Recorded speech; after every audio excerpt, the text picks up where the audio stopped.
Whenever I hear people say, don't move to Davenport, Florida, nothing can be further from the truth. Hi friends, it's Lucy, your Central Florida Realtor. There are incredible changes unfolding in Davenport, Florida, with lots of misinformations, lies, and stories being told. I'm here to set the record straight as a local mom and professional living in the area. And if you're considering making Davenport your next move, I'm going to be talking about the major changes unfolding here and what you should be planning for in this specific marketplace.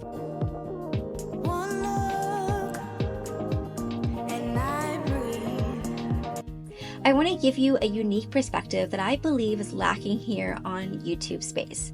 From a local mom and professional, in this video, I'm going to talk about 3 major upside of the marketplace right now and 3 cons. And who am I to give you this opinion and share it?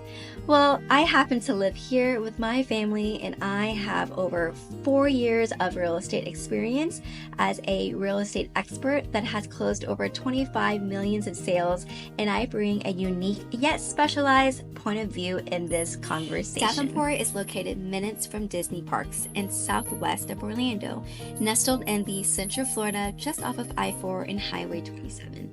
Our incredible city has easy access to nearby entertainment, activities, dining and shopping, both Gulf Coast and Atlantic Shore beaches. Davenport is a small town in northeastern section of Polk County.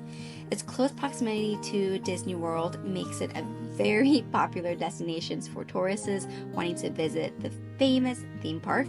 Our first pro, starting with location. Because we are nestled in Central Florida off of I-4 and Highway 27, the actual city of Davenport is actually quite small and has very little commercials and residents. But the greater area of Davenport includes Champions Gate, and as locals, we refer to our area as the Four Corners. And this is because we are so close to Lake, Osceola, Orange, and Polk County, giving us easy access to go enjoy all the surrounding areas for entertainment, restaurants, and shopping.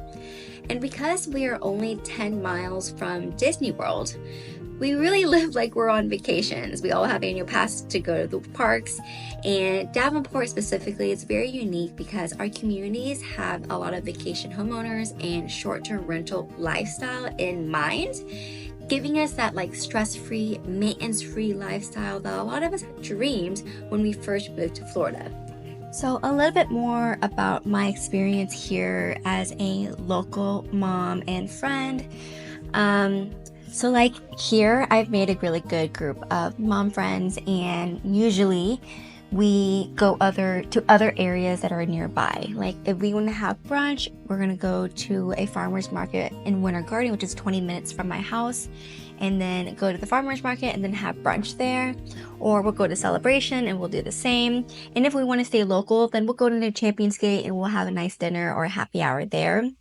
Or even to like Reunion and check out the rooftop bar at 11, which is still 20-25 minutes from where I live in Davenport. So yes, Davenport is still growing, and so because of that, there isn't a lot of things to do and play here locally. But because we're in the Four Corners area, we're so close, 20 minutes to Winter Garden, 25 minutes to Claremont, 15-20 minutes to Kissimmee, 40 minutes to Orlando, 20 minutes to Celebration, Reunion, Champions Gate, you name it. We're in that Four Corner corridor, and so it's so quick for us to travel on the weekends or to meet up for brunch and lunch because we're just so close to everything. And so as of right now, I'm okay with, living where I live, paid for what I paid for with my house. I got more bang for my buck and have to travel elsewhere to hang out with my friends and family. Next is the growth that we are seeing. The city manager, Kelly Callahan, said about 100 new families move to Davenport each month, and the city says that they position itself to deal with the influx of residents. One of those things that they are focusing on is infrastructure. Davenport just replaced 90,000 feet of old water lines in the old part of town, and just east of 1792, where our pipes were more than 100 years old, he said, and then the lines in the fast-growing west side of town are all new.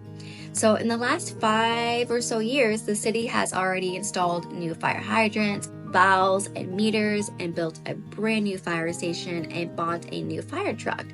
It also bought a $500,000 truck for the utilities department.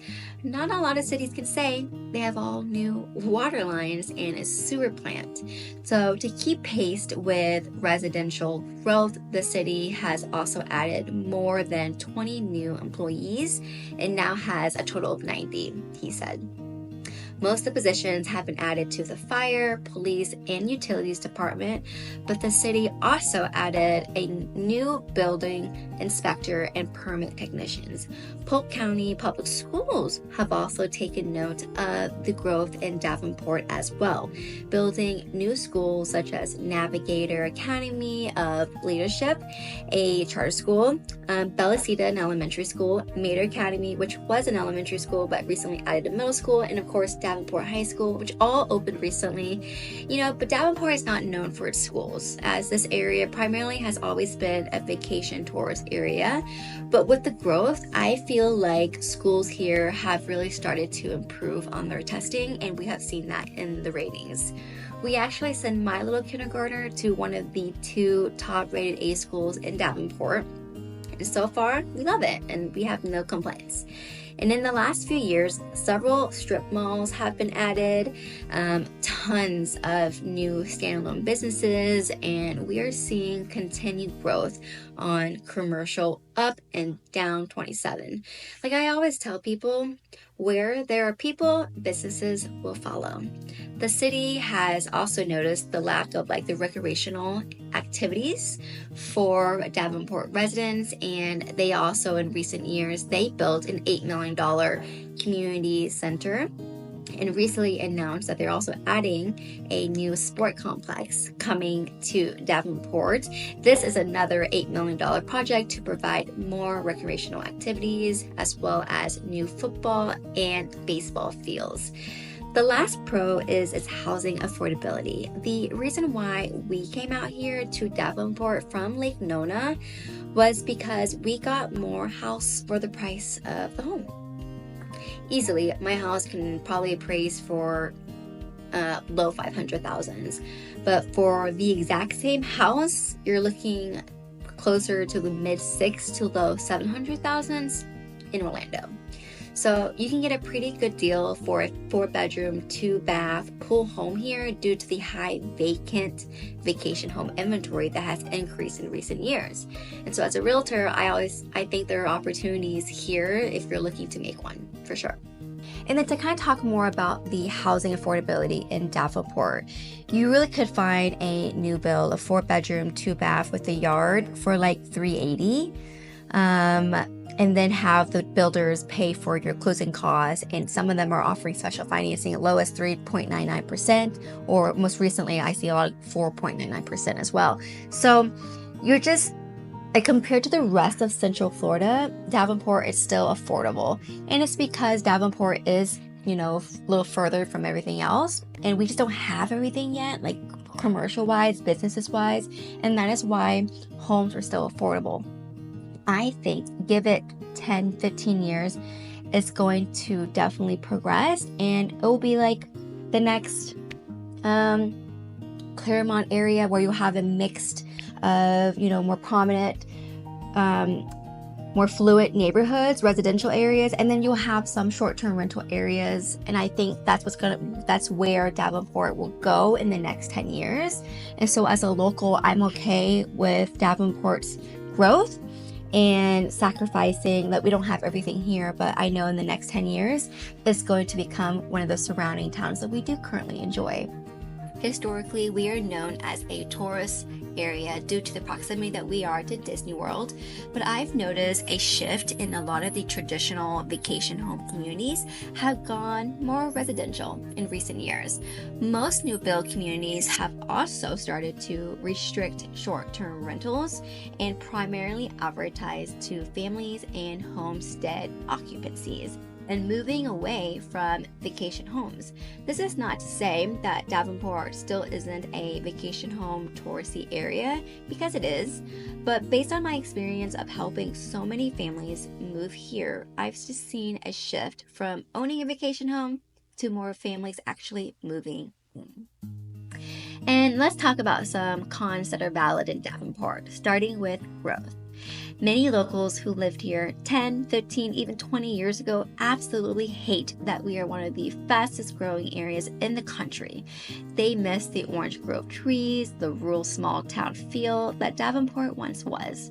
And with the huge growth, keeping up with infrastructure can be hard, and building and expanding roads don't happen overnight. So if you're commuting into Orlando, what used to take 20 minutes is now closer to 40-45 minutes, depending on which parts of Orlando. This is certainly a pain, as a majority of us commute to work. Next, schools. As I mentioned earlier, historically, schools in Polk County have always been inferior to Orange County, where they have much more rated A schools, both in public and private. Most of the public schools here are rated very low, and you can find that information yourself on the link below in the description box. But in our area, there are 2 rated A schools, but they are very hard to get into, as it is a lottery-based system and it's very competitive. So the chances of you getting in is almost as slim if you're not already in zone or have a talent to qualify for one of the schools, which is such a bummer for a lot of young families here. And then finally, the lack of luxury homes. If you're coming from Winter Park and you just sold your $900,000 home and you want to get a little bit more bang for your buck here, well, we don't have much, if any, luxury homes to choose from. Unfortunately, the luxury market doesn't exist in Davenport yet, and the expensive $900,000 plus homes that do exist mainly are in the vacation home communities that have the massive 8 to 10 bedroom themed income producing homes that are not meant for primary homeowners. You know, another con that I can think of as well is that I haven't touched base on yet is Davenport has a lot of short-term communities. And so if you're in a short-term community and you bought into it and you knew it was predominantly short-term vacations, then you're not going to feel a sense of community. And so, for instance, Highgate, it was very geared short-term rental in the past. And in the last 5 years, it has shifted and become more residential. A lot of families have moved in.